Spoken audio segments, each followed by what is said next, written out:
Bonjour ou rebonjour à toutes et à tous. J'espère que vous allez toujours aussi bien les amis. Re-bienvenue sur votre chaîne de News Gaming.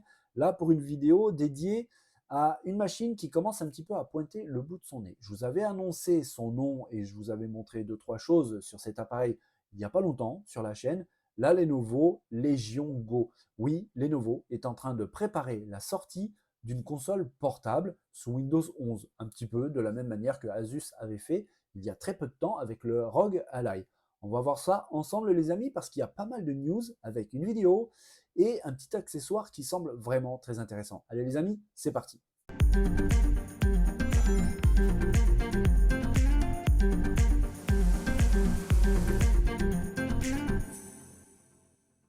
Oui, Lenovo se lance aussi dans la console portable et véritablement, ils vont, à mon avis, présenter officiellement et très bientôt donc la Lenovo Legion Go qui s'annonce très costaud au niveau de la technique embarquée.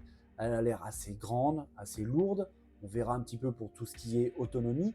Mais c'est vrai qu'aujourd'hui, on a pas mal d'infos sur les caractéristiques techniques de la machine. On a même une vidéo, on a même une petite surprise supplémentaire d'un accessoire qui va accompagner la machine qui semble très très intéressant. La console, on la voit hop juste ici, elle semble assez qualitative avec un design on va dire un peu discret, c'est beaucoup moins coloré que l'Asus ROG Ally, on apprécie ou pas. Toujours est-il que ça semble plutôt pas mal au niveau de l'ergonomie et de tout ce qui est bouton, avec par exemple un petit pavé tactile qu'on voit à droite sur la manette de droite. Et je rappelle que les manettes sont détachables de la même manière que les Joy-Con de la Nintendo Switch. On verra plus tard ce qu'il en est des possibilités que va offrir donc cette capacité d'avoir les manettes qui se détachent de l'écran. Cette machine, on a pas mal d'infos, mais juste avant de vous donner ses caractéristiques techniques, eh bien, il faut savoir qu'elle sera accompagnée de ceci. Oui, de lunettes qui semblent être des lunettes de réalité virtuelle. Ces lunettes s'appellent les Legion Glasses. Ces lunettes vont permettre de jouer avec la machine. D'ailleurs, on voit une petite image qui représente un petit peu le projet. Je ne sais pas du tout comment ça va se passer pour l'instant, mais toujours est-il que ça semble assez intéressant. Alors, pour les caractéristiques de ces lunettes, il faut savoir que pour chaque écran, donc chaque œil, on aura droit à des écrans micro OLED. C'est un gage de qualité, c'est vraiment très très bon, avec une excellente définition tout de même de Full HD en 1080p par œil toujours, et avec un taux de rafraîchissement assez confortable de 60 Hz, toujours pareil par œil. Les lunettes incluent des écouteurs intégrés, donc il y a des haut-parleurs intégrés, et en plus de ça, plutôt une bonne nouvelle, elles ne seront pas exclusives à la console. Ces lunettes pourront fonctionner sous Windows par exemple, mais aussi Android et même avec macOS. Ça fait franchement une assez bonne nouvelle. Par contre, le prix pique un petit peu. Maintenant, on a vu au niveau technologique, c'est quand même pas trop mal. Mais tout de même, 499 € pour les lunettes qui sortiront pour ce mois d'octobre prochain. On verra un petit peu ce qu'il en est pour cet accessoire. Maintenant, pour la console, elle semble véritablement pas mal. On va voir ensemble les caractéristiques techniques de cette Legion Go, les amis, avec en plus de ça une petite vidéo qui est plutôt pas mal, qui montre donc en fait l'objet, le projet un petit peu de Lenovo là-dessus. Alors, au niveau du processeur, les amis, il s'agit exactement de la même chose qu'il y a sur l'Asus ROG Ally, avec donc des processeurs AMD extrêmes. Ça semble très costaud, on verra un petit peu parce que si la console gère la réalité virtuelle, je demande à voir un petit peu si ce processeur peut donc gérer tout ça. Mais en tout cas, c'est pas mal parce que ce processeur, franchement, commence à faire ses preuves. Ça reste assez intéressant. L'écran, vous l'avez vu un petit peu juste avant, c'est un écran IPS QHD+, de 8,8 pouces en 16 dixièmes. Donc c'est vraiment pas mal du tout. Avec en plus de ça, une fréquence d'affichage très élevée de 144 Hz. Ça fait, en tout cas en termes d'affichage, quelque chose d'assez qualitatif, hein, on va pas se mentir. Le processeur, donc je disais, c'est un AMD Ryzen Z1 Extreme, le même que celui qui équipe la ROG Asus Ally. On l'a vu hein, sur l'écran, la petite publicité Game Pass, parce que oui, évidemment, c'est une machine qui tourne sous Windows 11. Et donc évidemment, vous pouvez installer absolument ce que vous voulez, l'Epic Game Store, Steam, évidemment le Game Pass.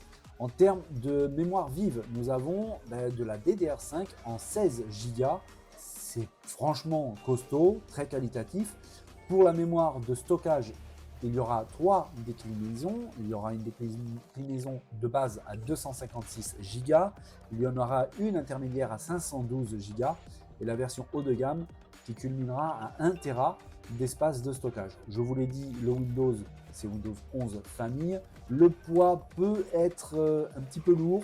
L'appareil, juste l'écran, fait dans les 640 grammes, mais passe avec les manettes qui semblent assez massives, hein, à 854 grammes. Donc ça reste relativement lourd.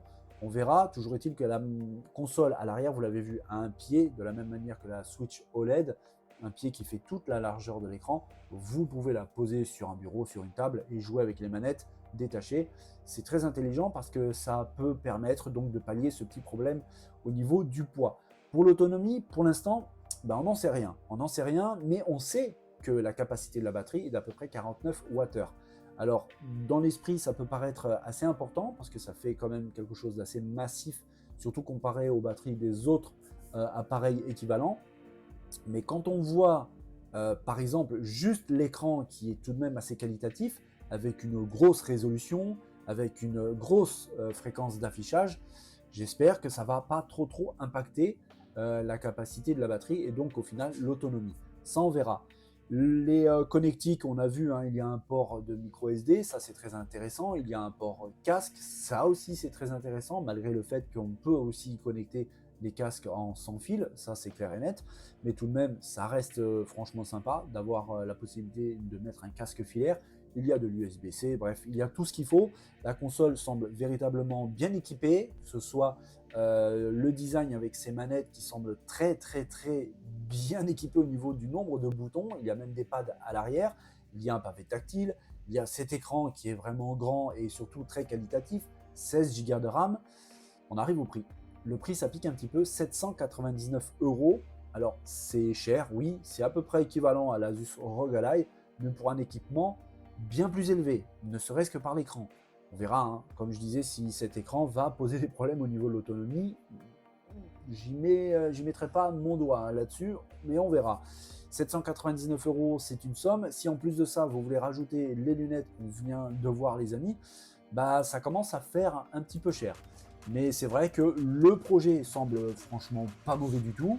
À voir tout ce qui est chauffe, pas de chauffe, le silence, à voir aussi évidemment l'autonomie qui est une composante très importante, même si dans l'absolu pour une machine pareille, c'est vrai que jouer à la maison, la console posée simplement sur une table, sur un bureau, donc on pourra la brancher directement au secteur et au final la batterie on s'en manque un petit peu. Mais en tout cas, c'est très intéressant. Franchement, j'aime beaucoup ce concept de Lenovo. Je pense que la marque va nous présenter officiellement l'appareil, mais c'est vrai que l'ajout de ces lunettes VR ou de réalité augmentée, c'est très prometteur. Maintenant, comme je disais, hein, à voir si le processeur AMD Ryzen Extreme peut véritablement digérer cette composante VR. Je suis pas forcément très convaincu. Sauf si les jeux sont un peu plus simples entre guillemets au niveau graphique. Toujours est-il que ça s'annonce assez intéressant, ça va faire un concurrent de plus au Steam Deck, à la ROG Ally, et au final ça pourrait très bien tirer les prix vers le bas, en tout cas des concurrents qui vont être obligés hein, de revoir leur stratégie marketing pour pouvoir contrer Lenovo avec sa Legion Go. Ça semble franchement très intéressant. À voir quand est-ce que ça sortira officiellement. Pour l'instant, il n'y a pas d'annonce officielle de la part de Lenovo. Je reste dessus, je surveille ça du coin des yeux et dès que j'ai quelque chose d'officiel, évidemment les amis sur la chaîne, vous serez au courant. Bon et bien les amis, on commence petit à petit à en savoir plus sur cette Lenovo Legion Go qui semble franchement très intéressante. Moi en tout cas, ça me plaît beaucoup, vraiment. Alors si on met de côté un petit peu le prix qui semble aller un petit peu élevé, mais quand on regarde ce qu'elle propose, ça reste très intéressant. Un grand écran avec une très belle résolution, franchement, avec une vitesse de rafraîchissement très importante, 144 Hz. Franchement, c'est très rapide, c'est très rapide, beaucoup plus que la concurrence. Un pavé tactile, ces manettes qui se détachent, donc qui peuvent apporter un confort au niveau du gameplay pas négligeable, surtout si on regarde un petit peu le poids de la bête. Là, la laisser poser sur une table, un bureau, et jouer avec les manettes en mode détaché, tranquille sur un fauteuil, franchement, c'est très intéressant. Le fait que comme l'Asus ROG Ally, elle tourne sous Windows, donc une possibilité infinie d'installation de jeux, d'applications et tout ce qui s'ensuit, ça en fait, à mon avis, quelque chose de très intéressant. On verra véritablement ce qu'il en est au moment où Lenovo va dévoiler officiellement, présenter officiellement, avec en plus de ça très certainement la date de sortie de cette Lenovo Go. Les amis, j'espère que cette vidéo vous a plu, c'était un peu une vidéo surprise. Ça faisait un moment que je surveillais ça du coin de l'œil, j'attendais des news concrètes, des choses très intéressantes pour vous en dévoiler plus, parce que vous montrer 2-3 images avec juste des suppositions, franchement, entre nous, je crois qu'on est d'accord, ça va 5 minutes. Je voulais quelque chose de très consistant, et bien c'est le cas, avec les caractéristiques techniques, une vidéo, et en plus, petite surprise, petite cerise sur le gâteau, ces lunettes VR. Ça semble prometteur en tout cas. J'espère donc que cette vidéo vous a plu. Si c'est le cas, les pouces, les commentaires, les partages, vous savez quoi faire. Je vous fais confiance. En tout cas, jusqu'à aujourd'hui, vous gérez ça super bien. Merci à tous d'ailleurs d'être présents chaque jour. À part dire merci, je ne peux pas faire, en tout cas pour l'instant, grand chose de plus. Donc les amis, franchement, merci. Je vous souhaite une belle et bonne journée. Portez-vous bien. N'oubliez pas de vous amuser, c'est très important. Et je vous dis à très vite parce que l'actu n'attend pas. Donc je retourne au taf et on revient très vite avec les news gaming, les amis. Allez, bye bye.